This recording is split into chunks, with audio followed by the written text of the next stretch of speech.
જય ભોલેનાથ. ઓમ નમઃ શિવાય. આપનું સ્વાગત છે અમારી આ યુટ્યુબ ચેનલમાં.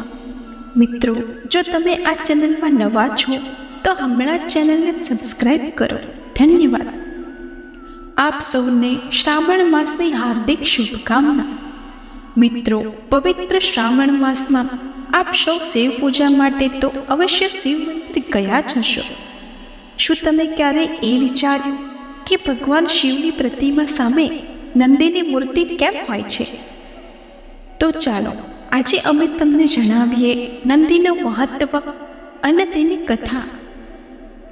જો તમે આ કથા સાંભળી રહ્યા છો તો તેને પૂરેપૂરી સાંભળો. આ કથા સાંભળવાથી તમને ઈચ્છિત ફળની પ્રાપ્તિ થશે.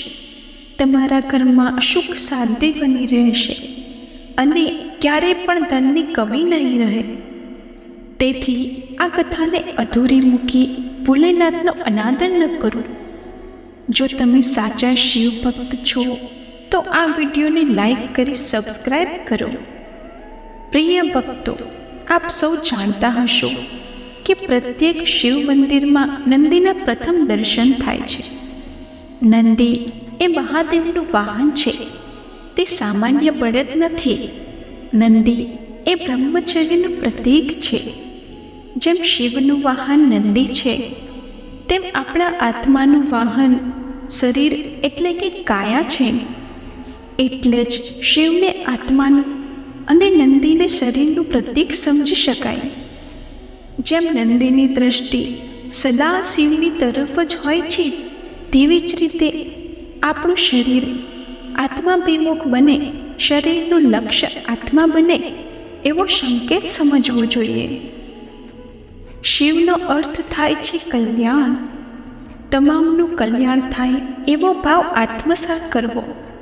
તમામનું મંગલ થાય એવી કામના કરે તો જીવ એ શિવમય બની જાય છે. પોતાના આત્મામાં એવા શિવત્વને પ્રગટ કરવાની સાધનાને શિવ પૂજા કે શિવ દર્શન કહેવાય છે. અને તેના માટે સર્વપ્રથમ આત્માના વાહન શરીરને ઉપયોગ બનાવવો પડશે. શરીર નંદીની જેમ આત્માભિમુખ બની શિવ ભાવથી ઓતપ્રોત બને તેના માટે તપ અને બ્રહ્મચર્યની સાધના કરીએ. સ્થિર તથા દ્રઢ રહીએ. એ જ મહત્વપૂર્ણ શીખ આપણને નંદીના માધ્યમથી આપવામાં આવે છે. જ્યારે આપણે ભગવાન શિવની પૂજા કરીએ છીએ ત્યારે નંદીની પૂજા પણ કરવી જોઈએ. નંદીની પૂજા વિના શિવ પૂજા અધૂરી જ માનવામાં આવે છે. નંદી શિવજીના પ્રિય અને પરમ ભક્ત છે અને પોતાના ભક્ત નંદીની પૂજા કરનાર ભક્તો પર ભગવાન શિવ ખાસ કૃપા કરે છે. નંદીના નેત્ર હંમેશા પોતાના ઇષ્ટના સ્મરણનું પ્રતીક છે. કેમ કે નેત્રોથી જ ઈષ્ટદેવની છબી મનમાં વસેલી હોય છે અને આ જ ભક્તિની શરૂઆત છે. નંદીના નેત્ર એ વાત શીખવે છે કે જો ભક્તિની સાથે સાથે મનુષ્યમાં કામ, ક્રોધ વગેરે દુર્ગુણોને પરાજિત કરવાનું સામર્થ્ય ના હોય તો ભક્તિનું લક્ષ્ય પ્રાપ્ત થતું નથી. નંદીના દર્શન પછી તેમના શિંગનો સ્પર્શ કરવાથી મનુષ્યમાં સદબુદ્ધિ આવે છે, વિવેક જાગૃત થાય છે. નંદી પવિત્રતા, વિવેક અને જ્ઞાનનું પ્રતીક છે. તેમની દરેક ક્ષણ શિવને સમર્પિત હોય છે, જે મનુષ્યને શિક્ષા આપે છે કે આપણે પોતાના જીવનની દરેક પલ પરમાત્માને અર્પણ કરીશું તો જ પરમાત્મા આપણું ધ્યાન રાખશે. આવો આપણે એ જાણીએ કે નંદી ભગવાન શિવની પ્રતિમાની સામે કેમ બિરાજમાન હોય છે. નંદી કેમ અને કેવી રીતે ભગવાન શિવના વાહન બન્યા? મિત્રો, જો તમે અમારી ચેનલને સબસ્ક્રાઈબ ન કરી હોય તો હમણાં જ કરો અને આ વિડીયોને લાઈક કરો. આપણી એક લાઈક પણ અમારા માટે ખૂબ જ કિંમતી છે. પૌરાણિક કથા અનુસાર શિલાદ નામના એક મુનિ હતા જે બ્રહ્મચારી હતા. તેઓ આજીવન બ્રહ્મચર્યનું પાલન કરશે અને મૃત્યુ આવે ત્યાં સુધી બ્રહ્મચારી રહી જીવન પસાર કરશે.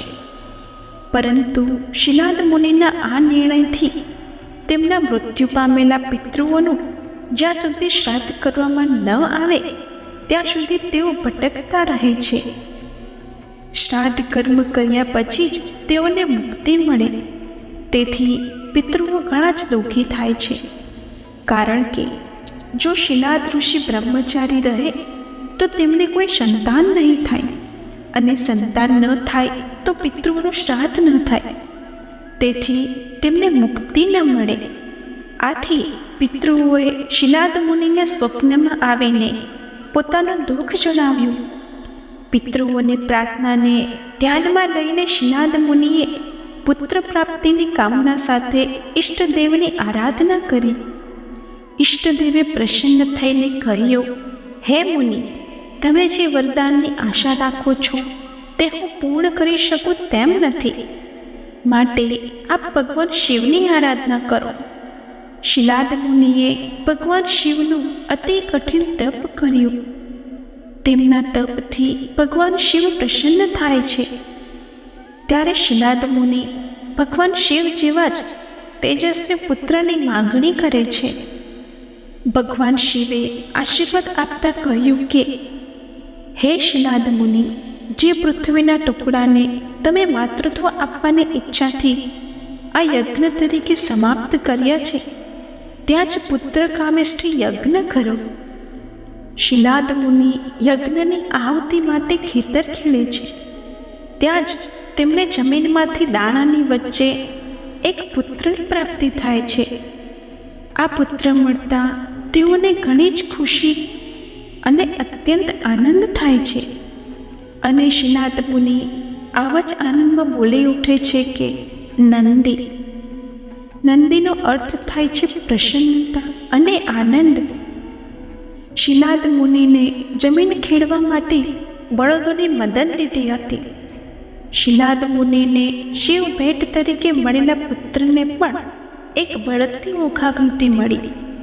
શિલાદ મુનિને જે પુત્ર રત્ન પ્રાપ્ત થયું તે ફક્ત પિતૃઓના ઉદ્ધાર માટે મેળવ્યો હતો. પરંતુ પુત્ર જેમ જેમ થોડો મોટો થયો તેમ તેમ તેમને પુત્ર મોહ થવા માંડ્યો. એક દિવસ મિત્ર અને વરુણદેવ તેમના આશ્રમમાં આવે છે. શિલાદ મુનિએ પુત્ર સહિત તેમની સેવા કરી. ખુશ થયેલા મિત્ર અને વરુણદેવે શિલાદ મુનિને દીર્ઘાયુ થવાના આશીર્વાદ આપ્યા. પરંતુ નંદીને કોઈ આશીર્વાદ ન આપ્યા. તેથી શિલાદ મુનિને ખૂબ જ દુઃખ થાય છે. તેઓએ તેમનું કારણ પૂછ્યું તો દેવતાઓએ કહ્યું કે, હે મુનિવર, નંદી અલ્પ આયુ છે.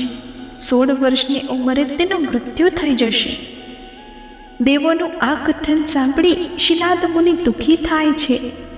પરંતુ ભગવાન શિવના આશીર્વાદથી જન્મેલ નંદી કહે છે કે, મારો જન્મ ભગવાન શિવના આશીર્વાદથી થયો છે, એટલે મને જીવન પણ તેઓ જ પ્રદાન કરશે. ત્યારબાદ નંદી મહાદેવની આરાધના કરે છે. તેમની આરાધનાથી પ્રસન્ન થઈને ભગવાન શિવ પ્રગટ થયા અને કહ્યું કે, તું મારો જ અંશ છે, એટલે તને મૃત્યુનો ભય કેવી રીતે હોઈ શકે? આવું જણાવીને ભગવાન શિવે નંદીને પોતાના ગણાધ્યક્ષ પણ બનાવી લીધા. અને આમ નંદી એ નંદીશ્વર બની ગયા. ત્યારબાદ મારુતોની પુત્રી સુઈસા સાથે નંદીના વિવાહ થયા. ભગવાને નંદીને વરદાન આપ્યું કે, જ્યાં પણ નંદીનો નિવાસ હશે ત્યાં મારો નિવાસ હશે. ત્યારથી દરેક શિવ મંદિરમાં શિવની સામે નંદીની સ્થાપના કરવામાં આવે છે.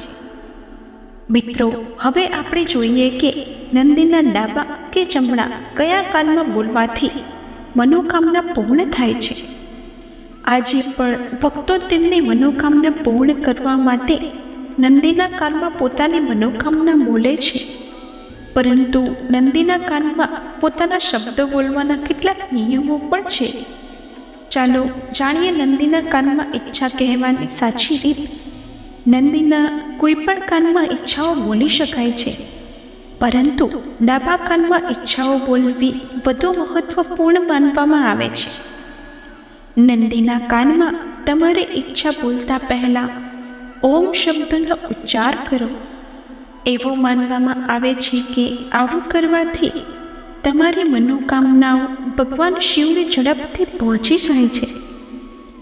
નંદીના કાનમાં તમારી ઈચ્છાઓ બોલતી વખતે તમારે એ વાતનું ખાસ ધ્યાન રાખવું જોઈએ કે તમે નંદીના કાનમાં જે પણ કહેવા જઈ રહ્યા છો તે અન્ય કોઈ વ્યક્તિ સાંભળી ન શકે. તેથી તમારી ઈચ્છા ખૂબ જ ધીમેથી અને સ્પષ્ટ રીતે કહો. તમારી ઈચ્છા કહેતી વખતે તમારે તમારા બંને હાથથી તમારા હોઠને ઢાંકવા જોઈએ, જેથી કોઈ અન્ય વ્યક્તિ તમને તમારી ઈચ્છા કહેતા જોઈ ન શકે. કોઈને નુકસાન પહોંચાડવાની કે ખોટું કરવાની ઈચ્છા ન રાખો અને નંદીના કાનમાં ક્યારેય પણ કોઈનું ખરાબ ન બોલો.